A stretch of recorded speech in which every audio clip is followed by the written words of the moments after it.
survivors. Welcome to the first official HAVEM SMP lore discussion video.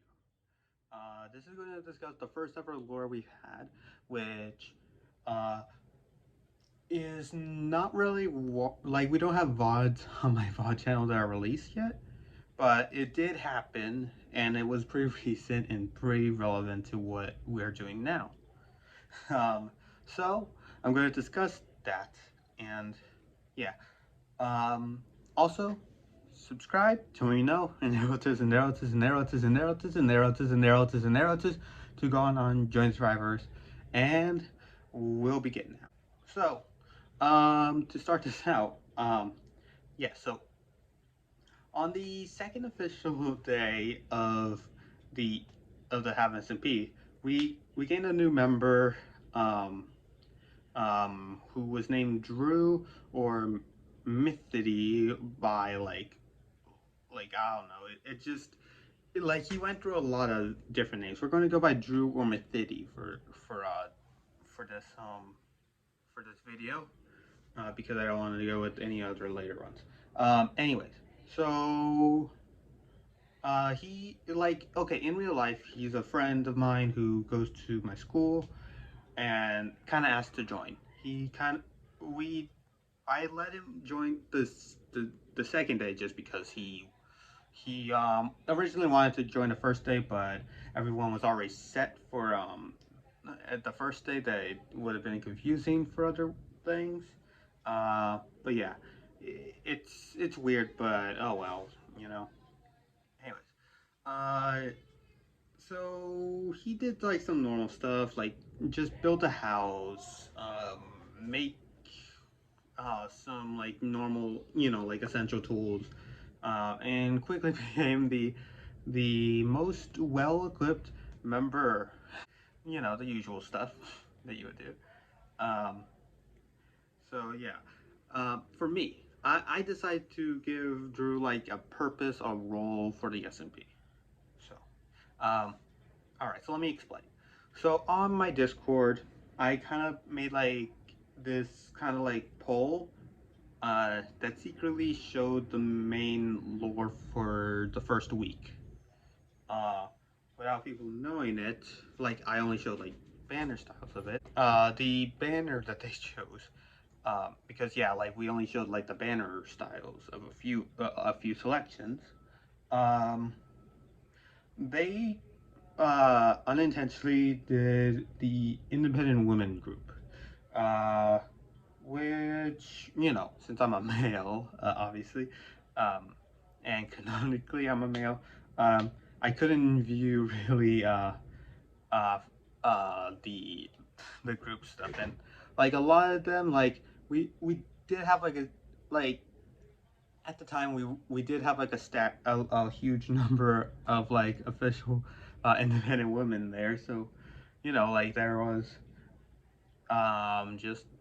just a lot that like I just needed someone to check in. Okay, I'm the owner and stuff. So yeah, just yeah. So like he Drew, back to going to Drew, he became a spy, uh, just um just for like the start of like just monitoring my people because obviously I'm the owner. So yeah. And yeah, and just after like about like a week or so, I asked to bring like some results back. Um, so yeah, but he did something else. He did something of his own. We're going to go to another person, Melby, someone who's like kind of normal to like the members of Spawn. Um, like Spawn doesn't have a special name or anything. It's just Spawn. Um, yeah, so she had this salmon named Gaston and a Naxolotl named 3. Yeah, just a number 3. So for some reason, Drew just wanted to get those pets, mainly Gaston the salmon. For some reason, I don't know. Drew declared war on Melby um, and those opposing him. Like I like he just just really wanted the fish apparently, and yeah, and declared war. And for me, during the time, I was given like the choice of joining one or the other for this war, because we did have a little bit of time to get ready to start to begin the war. Okay, so yeah. So yeah. So anyway, so Drew did like we had a few we only had a few members at the time. So so just one other ally. It was Tessa. That will be important later. Um, they just needed to. Yeah, they just had to wait. They just had to wait. Um, so yeah, so like the choice was that so Mythidi was a client of mine who gained the best equipment at the time. Like he was just like he was like well equipped. He was like we already were talking and stuff before, and yeah. Um, and then there was Melby. So Melby was just a weak, person like underdog like kind of person in this scenario. Um, and also, she did own the oldest standing building of the server. Like, her house is the most monumental area. Well, like just historically for the stuff there. And yeah, so yeah, I had that decision. Yeah. So anyway, so days went by, and then the day of this dispute. I was still questioning my choice. Um, so and also before this was out of character and everything. Um, I had mentioned that when we start like a fight, of course, into the war, a 5 minute grace period, kind of, uh, would be for that's to not be canon, like because like everyone like True would most like someone will probably like get killed very easily because like some people are less uh knowledgeable about it. Like I didn't choose people who were good at PvP necessarily. It just happened. But yeah, we did put in like a consequence for this. So anyway, so those that were put on were just pretty much like just basically like the kind of majority of the server were on, except for one new member. We're going to talk about that person on a different video, but yeah, he that person will be good to mention for things to come. Um, but yeah, so Drew and Tessa went over to Melby's um, place and told her, just the same thing, like to hand over Gaston or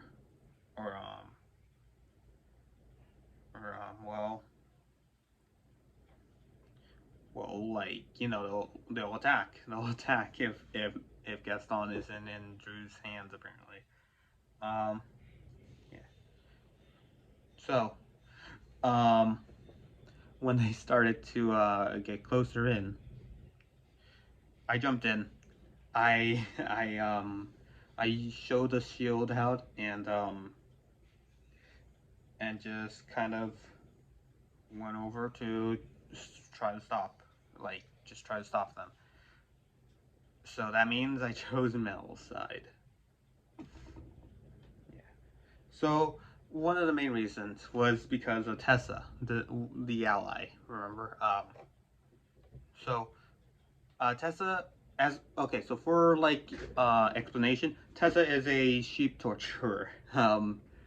and I am loyal to the Mountain Kingdom, which happened to be a kingdom that is very concerned whenever a sheep died. I think we already had a kind of like a little bit of a thing over that in the previous video, which I think I will put right here on the iCard. And yeah,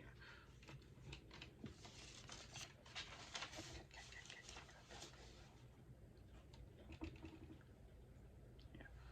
But anyways, that was mainly my reason for joining Mel's side. Also for what I said before about like having the oldest standing building, and also her being weak. So yeah. Um. So yeah. So Drew started out with the first hit. The first hit was taken on me, and yeah. Um. Okay. So he during the battle, uh, he splashed a invisibility potion, um which was accidentally placed on me as well. Uh, and like just Mel, uh, um, Tessa, Drew, and myself. So everyone was invisible. They couldn't really tell who was who. Mainly Mel, because Mel was hardly didn't even wear any armor at the time of there. And Yeah. So after that, it all just seemed to be like a very normal fight. Well, compared to what the reason was, but it was a very um, a normal fight. After, besides that, and but yeah. So I did die technically within the 5 minutes. But that's another time to discuss about what happened, because I did mention about consequences. I'm just gonna basically say that I kind of had a healing thing. Okay. So yeah. So yeah, I was just kind of like hit somewhere and I I practically perished there. Yeah. We'll go into more detail in later stuff. Oh yeah, this is the first one. So yeah, and then after the 5 minutes, now this time it would be serious.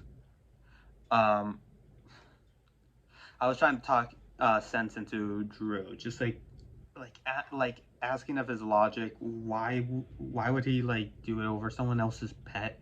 Why would why would he, like it would just be like what's with Gaston or anything? He was honestly like he seemed to question it himself, but he wasn't really like verbally saying it at all. So yeah, and just more and more of the battle and talking, trying to talk through Drew. Um, uh, Drew eventually just surrendered, like out of nowhere, like just simply out of nowhere. He just decided that he surrenders, um, saying that that um that it was ridiculous stuff, and yeah. So, uh, Drew surrendering and stuff. He um Drew mainly like although okay, so yeah, so um with like there was also a prior agreement that if someone surrenders, it was kind of targeted towards Drew. He would he would be like sentenced to jail for like a in I can't remember what time, how long it would be, but it would be for like about like a little bit over a day or so. Um, uh, yeah. Um, but yeah. Anyway, so if you're wondering about Tessa and this kind of thing, what happened to her?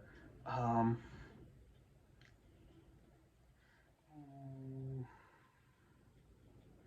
yeah, like she was supposed to be in there, but like we just kind of like just I don't know. For some reason, this was like in the early days where I was still starting out. So I just basically dismissed her from that kind of crime at the beginning. Not like just forget, not completely forgetting about it. Of course, I will remember. But yeah, but yeah. So in jail, now this gets into a different kind of detail here. So in jail, I told Mel and and Drew about their family history because as an owner, I was able to find out everyone's like unless they were from like the from a different from like the older days of it. I knew about everyone's like biological history, and just yeah, we'll discuss more about that because it will come up later on. But basically, I had like this device, and it allowed me to just see people's history of that. But yeah. Anyways, so here's a story. 5 generations ago, a group of hitmen was formed. They were the average group of paid assassins, except they were composed of only men, as the name implies. A chancellor went up to these hitmen and told them if they didn't include women, uh, he and his offspring will seek vengeance. Um, this kind of led into this chancellor's nickname of being called the Chancellor. Okay. So, um, the hitmen denying these um,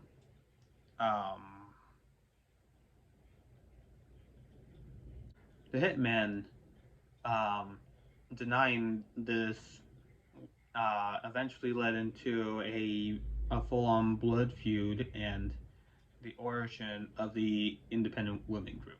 So those